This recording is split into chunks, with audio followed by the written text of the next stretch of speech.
Top quality और consistent performance के लिए सिर्फ सिल्वर पंप नाम याद रखना।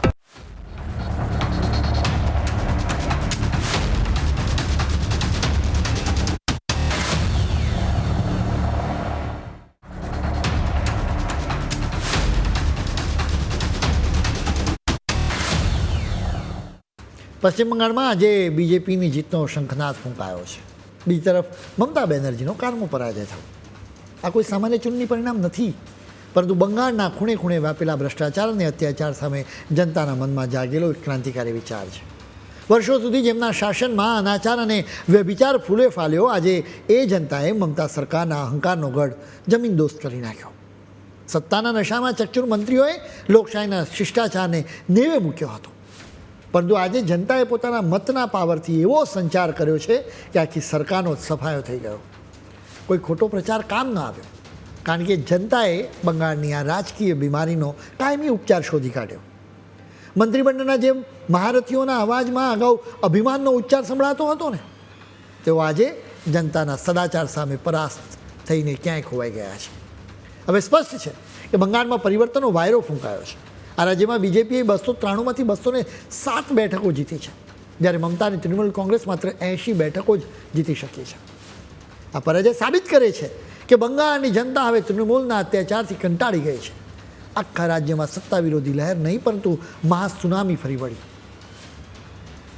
જેમાં મોટા ગજાના નેતાઓ તણાઈ ગયા. એક પછી એક મંત્રીઓની હાર એ વાતની સાક્ષી પૂરી છે કે આખા રાજ્યમાં સરકાર વિરુદ્ધ ભારે રોષ હતો. બંગાળે સ્પષ્ટ કહી દીધું છે કે એને હવે આ ગુંડાગીરી અને સગાવાદ મંજૂર નથી. સત્તાના નશામાં ચકચૂર થયેલા નેતાઓ માટે આ લપડાખ છે. ડાબેરી વિચારધારાના ઓઠા હેઠળ બંગાળને પાછળ ધકેલનારાઓનો આજે કરુણ પ્રકાશ થયો છે. ચૂંટણી લડનારા 35 મંત્રીઓમાંથી 22 મંત્રીઓ હારી ગયા.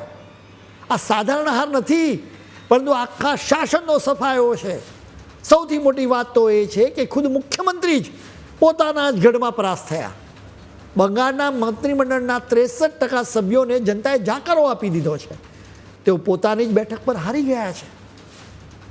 ચૂંટણીના ગણિતમાં જ્યારે પરાજયનો આંકડો 40%ને વટી જાય ને, ત્યારે એને જોરદાર ફટકો માનવામાં આવે છે.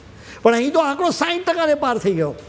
આ માત્ર કોઈ સામાન્ય અસંતોષ નથી, પરંતુ આખી સિસ્ટમનો જબરજસ્ત બહિષ્કાર છે. જનતાએ માત્ર ધારાસભ્યોને નથી હરાવ્યા, પરંતુ આખી શાસન પદ્ધતિને ઉખાડીને ફેંકી દીધી છે. ખુદ મુખ્યમંત્રી મમતા બેનર્જી ભવાનીપુરની બેઠક પર હારી ગયા. એ આખા દેશ માટે સૌથી મોટા સમાચાર છે. તમને સ્ક્રીન પર એક લિસ્ટ જોવા મળતું હશે. એ મંત્રીઓનું આ લિસ્ટ છે જેમને બંગાળની જનતાએ સત્તાના સિંહાસન પરથી ઉખાડીને ફેંકી દીધા છે. કેબિનેટ મંત્રી હોય કે રાજ્યમંત્રી, કોઈ પણ આજે બચી શક્યું નથી. તમે જુઓ, નાણાં, ઉદ્યોગ અને શિક્ષણ મંત્રી હારી ગયા. આવાસ, ગ્રામીણ વિકાસ અને લઘુમતી મંત્રાલય જેવા મહત્ત્વના ખાતા સંભાળનારા નેતાઓને પણ જનતાએ ઘર ભેગા કરી દીધા છે. પરિવહન, શ્રમ, સિંચાઈ અને સાયન્સ ટેકનોલોજી જેવા તમામ વિભાગોના મંત્રીનો આજે સફાયો થઈ ગયો છે. આનો સીધો મતલબ એ છે કે આખી સરકારનું માળખું ધરાશાયી થઈ ગયું, જેનાથી ખ્યાલ આવે છે કે આ મંત્રીઓએ તેમના મત વિસ્તારમાં પણ કોઈ જ કામ કર્યા નથી. નોકરીઓના નામે યુવાનો સાથે જે રમત રમાઈને અને સરકારી યોજનામાં જે ભ્રષ્ટાચાર થયો, એનો હિસાબ આજે જનતાએ લઈ લીધો છે. દરેક ક્ષેત્રમાં શાસન વ્યવસ્થાનો ફિયાસ્કો થયો છે, અને એટલે જ મતદારોએ લગભગ આખી કેબિનેટને નકારી કાઢી છે. જનકલ્યાણના મોટા મોટા દાવા કરનારા મંત્રીઓ આજે પોતાના જ મત વિસ્તારમાં હારી ગયા છે. મમતાના રાજમાં વિકાસ ન થયો, પરંતુ હિન્દુઓના વિનાશ પર જ પૂરેપૂરું ફોકસ કરવામાં આવ્યું. બીજી તરફ બીજેપીએ કોંગ્રેસની જેમ છેલ્લી ઘડીએ પ્રચાર કર્યો નથી, બલકે છેલ્લા 5 વર્ષથી બંગાળના લોકોને સમજાવવામાં આવ્યું કે જુઓ, મમતાના રાજમાં કેવી રીતે ભ્રષ્ટાચાર અને અત્યાચારો થઈ રહ્યા છે. શુભેન્દુ અધિકારી સહિતના બીજેપીના નેતાઓ સતત ગ્રાઉન્ડ પર પ્રચાર કરતા રહ્યા. એટલે જ બંગાળના લોકોને આશા જાગી કે બીજેપીના રાજમાં જ અચ્છે દિન આવી શકે. એટલે જ તો બીજેપીને ખોબલે ખોબલે મત મળ્યા. હવે જતાં જતાં એક મહત્ત્વના સમાચાર પર નજર કરીએ. દુનિયા પર ફરી એકવાર વાયરસનો ખતરો મંડાઈ રહ્યો છે, અને આ વખતે નિશાના પર છે એક લક્ઝરી ક્રૂઝ, જેની માલિકી નેધરલેન્ડની કંપનીની છે. હંટા વાયરસ નામના ખતરનાક વાયરસે ચિંતા જગાવી છે, કેમ કે અત્યાર સુધીમાં 3 લોકો મૃત્યુ પામી ચૂક્યા છે, અને સાથે જ બીજા કેટલાક લોકો બીમાર પણ પડ્યા છે.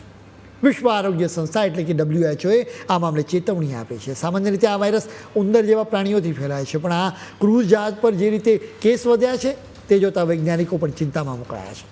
WHOના મહામારી વિભાગના ડિરેક્ટર ડૉક્ટર મારિયા વાન કેરહોવે આ સ્પષ્ટ શબ્દોમાં કહ્યું કે કેટલાક દર્દીઓ એકબીજાના ખૂબ જ નજીકના સંપર્કમાં આવ્યા હતા, એટલે જ એક માણસથી બીજા માણસમાં સંક્રમણ ફેલાવાની વાતને નકારી શકાય તેમ નથી. જોકે રાહતની વાત એ છે કે આ વાયરસ કોરોના કે ફ્લૂની જેમ ઝડપથી ફેલાતો નથી, એટલે સામાન્ય લોકો માટે જોખમ ઓછું છે.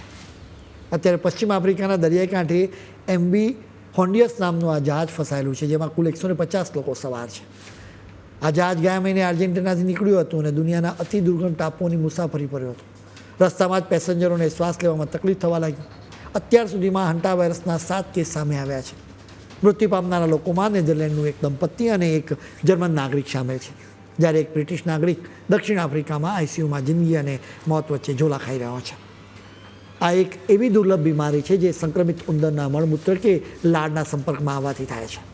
હવે આખી દુનિયાની નજર આ જહાજ અને તેમાં ફસાયેલા લોકો પર છે.